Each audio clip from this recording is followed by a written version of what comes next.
Hello. Good afternoon po.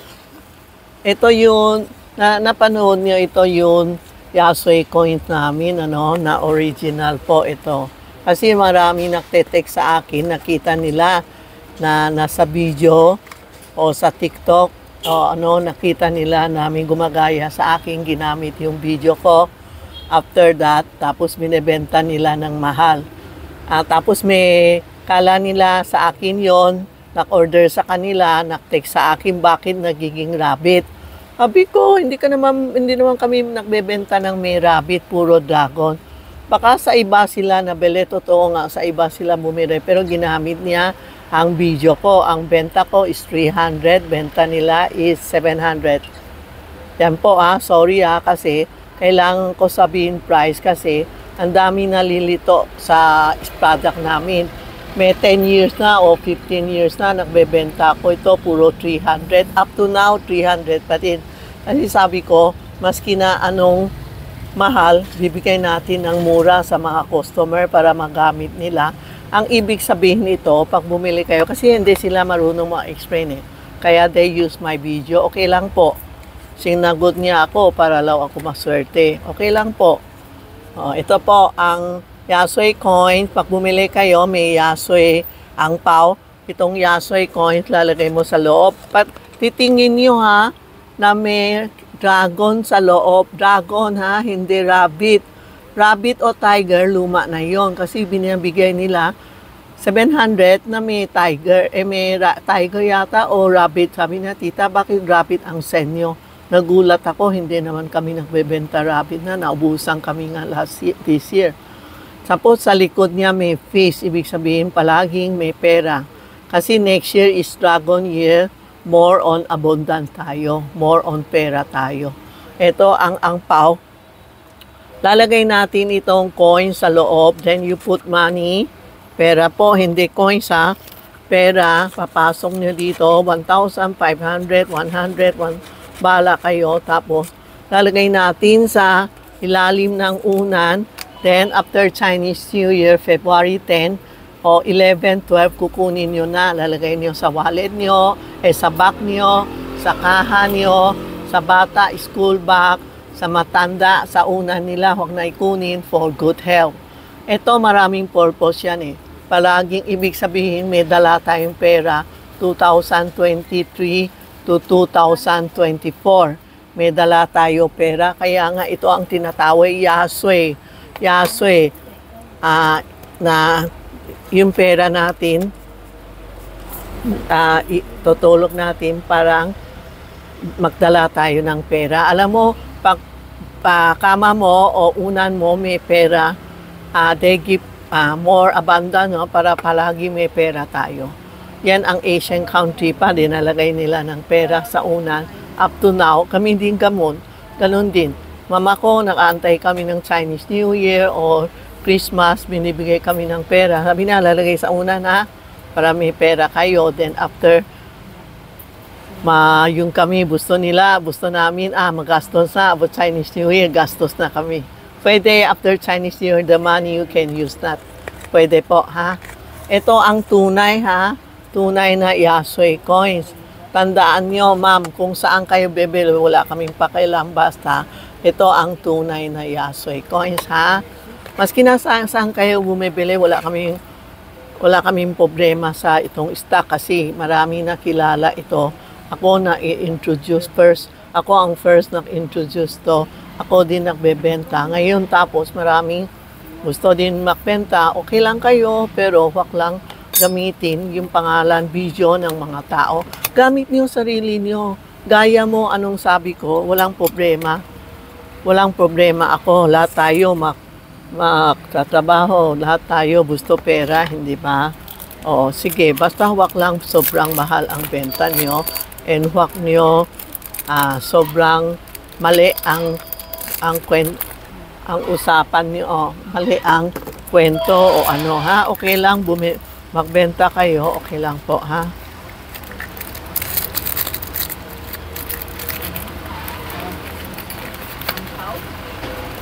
Ito po, Ito,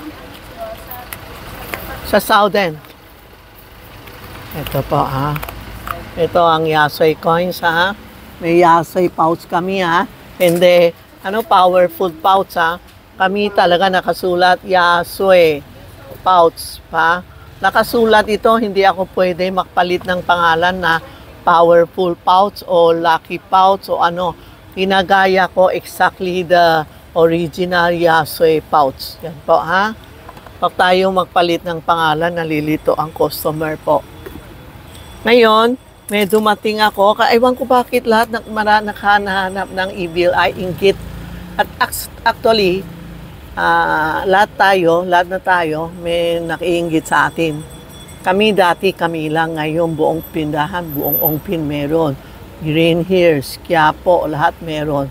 Okay lang ako, kasi una ako talaga nang introduce ng bracelet na mga decor. Ako nagsasabit, ganun, lahat ng gagaya. Okay lang po. Basta wag lang kayo lokohin ng customer. Benta ka tayo ng benta. Okay lang kung sinong customer gusto pumunta sa'yo. Okay lang po, ha? Wag lang tayo lokohin customer kasi sayang din pera nila. Mahirap din sila makuha ng pera. Mahirap nang kumuha pera ngayon, ha? Tandaan nyo, mahina ang negosyo. So, we have to work hard para makakuha tayo ng pera po, ha? Ito, marami nang hahanap ng inggit. Ito pa ang inggit, evil eye. Ang evil eye, isang bilok-bilok sa turkey ito na sa gitna, mayroon isang itim na mata. Ibig sabihin, pag may nag-iinggit sa'yo, nabuburi sa'yo, jealous sa'yo, ito po. Ito po. Ito. Ito ang evil eye.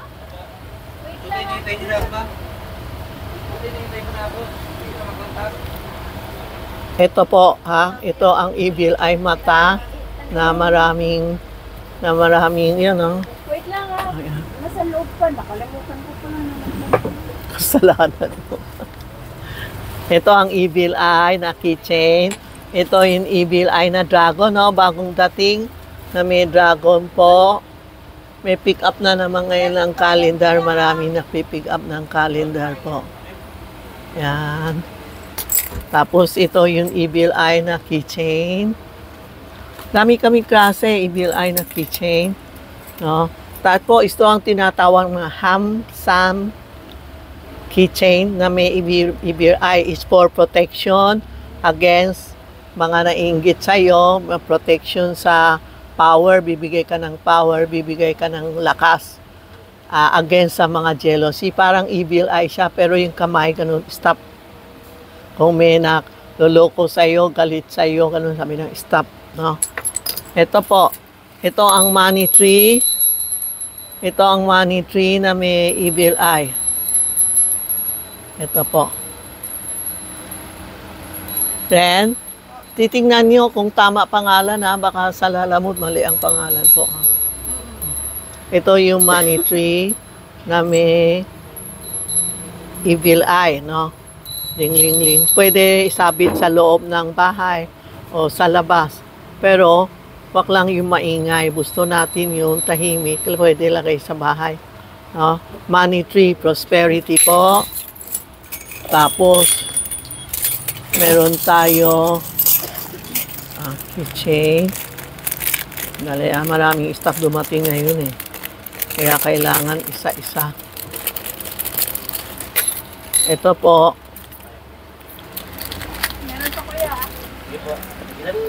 Ito po. Evil eye na may handsome. Sabi niya, stop. Sino na gugulo sa akin? Sino na inggit sa akin? Stop po. Yan may evil eye na mata. Yan po. Keychain din, ha. Marami akong bago. Ipipicture ko sa Facebook. Pumunta kayo sa Facebook ni Tita Maxi, Charmy Ongpin or Maxi Matthew. Yan po, ha. Tapos yan ang handsome, ho, na may evil eye. Yan. Yan. May kamay siya. May mga symbolize siya na horseshoe, prosperity, flower. Yan, handsome. Pwede ganon. Pero ang ginagawa niya ganon eh. Baliktad. Tapos may evil eye tayo mata, ang laki mata, oh. Yan, oh. Yan ang malaking mata na evil eye for hang. Pwede hang sa pinto, sa window, sa office, sa main door, sa taas ng door, o kaya sa bodega. Oo, ganun po, oh. Sa kwarto, pwede din, pero mas maganda sa mga office yun maiinggit sa iyo, ha? Ito po, ha? Ito, bago din. Yan, handsome. Handsome. Picture nyo, screenshot nyo, and ask Tita Maxi page o Charmy on Pin Messenger. Baka ano po, ha? Huwag kayo magtanong kay Tita Maxi, sa Charmy, ha? Si Tita Maxi page at Charmy on Pin lang sumasagot po. Yan, o. Ang ganda yun, di ba? Ang ganda ang tunok niya, o. Tapos, meron tayo ito. Yan, maliit. Screenshot nyo anong gusto nyo, ha? Marami akong dating. Tingnan mo. Ipipicture natin, isend natin sa Facebook, sa TikTok, okay, sa YouTube. Thank you po sa lahat na subscribe sa akin ng YouTube. Malapit na tayo 100K follower na, no? Oh, yan, opo.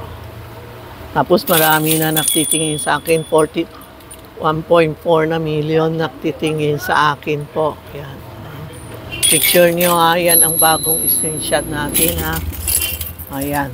Yung mga keychain natin, oh.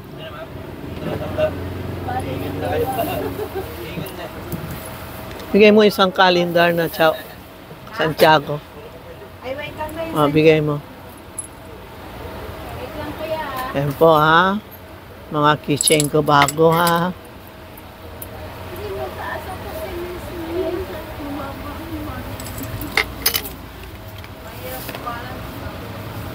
O, yan po, ha. Mga bago natin. Meron pa akong dumating na jade na may evil eyes. Ka 8. Yan, ang ganda, oh. Jade na bracelet na may evil eye na may 8. Yan, oh. Yan, oh. Yan. Ang dami, ha. Daming klase, ha. Basta ipicture nyo na lang. Pareho ito. Marami pala. Picture nyo na bracelet, jade, yung mga bagay na wood or ano ba yun? Water. Yan, mga bagay sa atin, magsuot. Yung mga fire, hindi bagay magsuot ng jade. O metal, pwede po. Tubig to. Kasi ang jade ang tubig po. Yan, yan ang may mga evil eye. Concentrate ngayon, episode natin sa evil eye po. Handsome and evil eye protection sa iinggit sa atin, blessing, powerful, and stretch, no? Para lumakas tayo o may naiinggit sa atin, okay lang po. Basta we do good, think good, pray lang tayo na magandang buhay natin. Bahala mo sila mag-inggit, bahala mo sila kanyang-kanyang buhay tayo, no? Ito din, yung may dragon this year, evil eye na may dragon. Yan po ang mga bago natin po. Screenshot nyo and text Tita Maxi page o Charmy on Pin Messenger. May sasagot sa inyo. Kung alanganin kayo na hindi si Tita Maxi, pwede kayo ano tayo? Video call. You can video call us para sure ako yun. May-ari dito. Stock namin. Shh! Video ako eh. Gusto mo kasali dito, di ka punta ka dito. I-video nyo, screenshot nyo, tapos pakita mo sa amin kung totoo si Tita Maxi. Kasi marami ngayon scammer, marami naloloko, bahala sila, basta kami, we do good. Good ang business namin. Marami nakahanap sa amin. Masaya kami, nagte-thank you kami sa eleksyon ng barangay. Maraming barangay na straight sa lahat.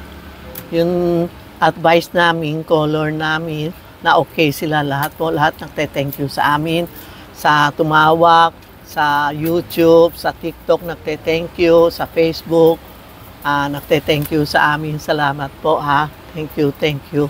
Na dito lahat. Oh. Salamat po ha sa union. Basta may problema kayo, tanong mo lang ako ha. Baklang kung puso niyo hindi maganda, hindi darating ang maganda. Sinabi ko nga kung natalo ka, sports ka, no? Kasi gusto ng God, baka supla kang bata ka, hindi bagay kasama sa politics. Baka next 2 years pa, ganun po. Baka hindi kayo nanalo, try nyo next 2 years, no? Wag nyo lose hope. Minsan hindi panahon pa natin, hindi ba? Minsan yung negosyo, hindi bumili sa akin, hindi ako, okay lang ako kasi minsan tinatanong ko, iniisip ko, baka hindi bagay sa akin itong pera, baka may papasok pa ibang pera. Kasi minsan may nagsasabi, tita, yung project ko, hindi nakakuha. Pero mo, yan ang will ng God na kung bagay sa'yo yan. Kung hindi sa'yo, antayin nyo, may bagong project pa darating. Parang wala kang pera, antayin nyo, baka next week may dumating, biglang may dumating o ano. Ako, pag wala kang ako benta, okay lang kasi iniisip ko bukas may darating, bukas may darating. Yan ang iisipin nyo, bukas. Huwag nyo isipin kahapon. Pag kahapon, wala na, hindi na darating. Ang aantay natin bukas po. No? Don't lose hope. Every night, magdasal tayo, mag-thankful tayo sa Diyos, tapos mag-thank you sa angel. Pag may problema ako, pumupunta ako sa bintana, kinakausap ko mga angel. Sabi ko, angel, tulungan mo ako kung may gumawa sa akin, ibalik sa kanya. Ganun po ang ginagawa ko. Everyday, kung anong gawa ko, bibigay ko sa kanino. Kailangan halimbawa may sakit isang tao, magdasal ka, sabi mo itong dasal ko, bibigay ko sa tatay ko o sa sinong may sakit, sasabihin mo pangalan para everyday yung dasal mo, market niya. Parang may sakit ang anak ko, may sipon, ubo. Gabi-gabi dinadasal ko ng medicine, Buddha, prayer. Tapos sasabihin ko, itong dasal ko, bibigay ko sa anak ko na may sipon, may ubo, na para sa kanila. Yan, gagaling sila po. Yan, ha? So, be happy na buhay pa tayo. Iba, gusto mabuhay, hindi makabuhay, no? Yan po, ha? Okay po. Thank you.